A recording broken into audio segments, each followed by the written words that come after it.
নির্দলীয় তত্ত্বাবধায়ক সরকার ব্যবস্থা নিয়ে আপিল বিভাগের রায় আজ। এ রায়ে জানা যাবে ১৪ বছর আগে বাতিল ঘোষণা করা নির্দলীয় তত্ত্বাবধায়ক সরকার ব্যবস্থা আদৌ ফিরছে কিনা, ফিরলেও কি আঙ্গিকে ফিরবে, কবে থেকে ফিরবে।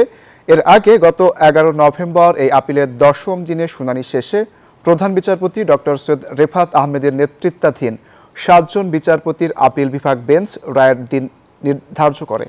সে অনুযায়ী রায় ঘোষণার জন্য আপিল বিভাগের আজকের কার্যতালিকায় ১ ও ২ নম্বর ক্রমিকে রাখা হয়েছে দুটি আপিল ও আবেদন। সিনিয়র আইনজীবী জয়নুল আবেদিন ও ব্যারিস্টার রুহুল কুদ্দুস কাজল বিএনপির পক্ষে এই আপিলে শুনানি করেন। সিনিয়র আইনজীবী মোহাম্মদ শিশির মনি জামায়াতের পক্ষে শুনানি করেন। ৫ বিশিষ্ট নাগরিকের পক্ষে আপিল শুনানি করেন সিনিয়র আইনজীবী শরীফ ভূঁইয়া, আর রাষ্ট্রপক্ষে শুনানি করেন অ্যাটর্নি জেনারেল মোহাম্মদ আসাদুজ্জামান।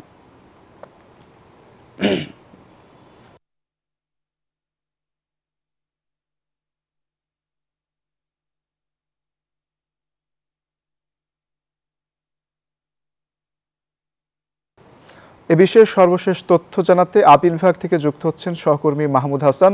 হাসান, রায় ঘোষণার কার্যক্রম শুরুর বিষয়ে কি তথ্য আছে আপনার কাছে, জানাবেন।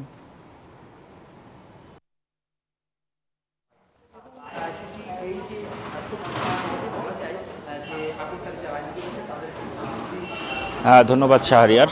ঠিক ৯:৩০ নাগাদ প্রধান বিচারপতি সৈয়দ রেফাত আহমেদের নেতৃত্বে ৭ সদস্যের আপিল বিভাগের বেঞ্চ এই রায় ঘোষণা করবেন এবং যে বিষয়টি জানাতে চায় যে সংবিধানে তত্ত্বাবধায়ক সরকার ব্যবস্থা থাকছে কিনা, আজকে সেই রায়ের মাধ্যমে সেটা জানানো হবে। এক কথায় ২০১১ সালের ১০ মে ত্রয়োদশ সংশোধনীর পরে যে পঞ্চম সংশোধনী, সেটার মাধ্যমে কিন্তু এই রায়কে বিলুপ্ত ঘোষণা করা হয় এবং সেটা কিন্তু এর রায়ের মাধ্যমেই ঘোষণা করা হয় এবং মানে এক কথায় সংসদে যেটা মতবিভেদ ছিল সেটার প্রেক্ষিতে, যেটা সংখ্যাগরিষ্ঠতা ছিল মতামতের ক্ষেত্রে, সেটার প্রেক্ষিতে কিন্তু এই রায়টি বাতিল করা হয়েছিল।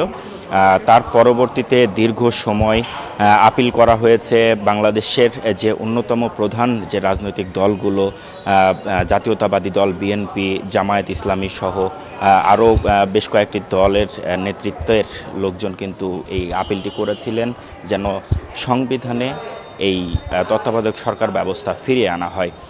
একই সাথে দীর্ঘদিনের লড়াই সংগ্রাম এবং ১৪টি বছর পেরিয়ে এখন বর্তমানে সেটির রায় শোনাতে যাচ্ছেন আপিল বিভাগ এবং আজকে ঠিক ৯:৩০ নাগাদ আপিল বিভাগের বেঞ্চটি বসবে এবং দীর্ঘ সময়ের যে শুনানি হয়েছে সেই শুনানির পর্যালোচনার পরে কিন্তু আজকের রায় ঘোষণা করা হবে। এবং যেটি বলতে চাই যে ২০৯০ সালে এই তত্ত্বাবধায়ক ব্যবস্থার সূত্রপাত হয়েছিল এরশাদ এর পতনের মাধ্যমে এবং তারপরে ১৯৯৬ সালে ত্রয়োদশ সংশোধনীর যে সংবিধানের, সেটার মাধ্যমে কিন্তু এই তত্ত্বাবধায়ক ব্যবস্থা চালু করা হয়েছিল। এবং তাহলে কিছুক্ষণ অপেক্ষা করতে হচ্ছে আমাদেরকে, তাহলে হয়তো এই সংবিধানে তত্ত্বাবধায়ক ব্যবস্থা থাকছে কিনা সেটা আমরা জানতে পারবো। অঙ্কুর, এই ছিল আমার কাছে সর্বশেষ। এক্সট্রিম মশার কয়েল প্ল্যান্ট ফাইবার দিয়ে তৈরি, তাই সহজে ভাঙে না, সুগন্ধিযুক্ত ও নিরবিচ্ছিন্নভাবে জ্বলে। ডেঙ্গু, চিকুনগুনিয়া বাহি সহ যে কোনো মশার বিরুদ্ধে দেয় এক্সট্রিম সুরক্ষা।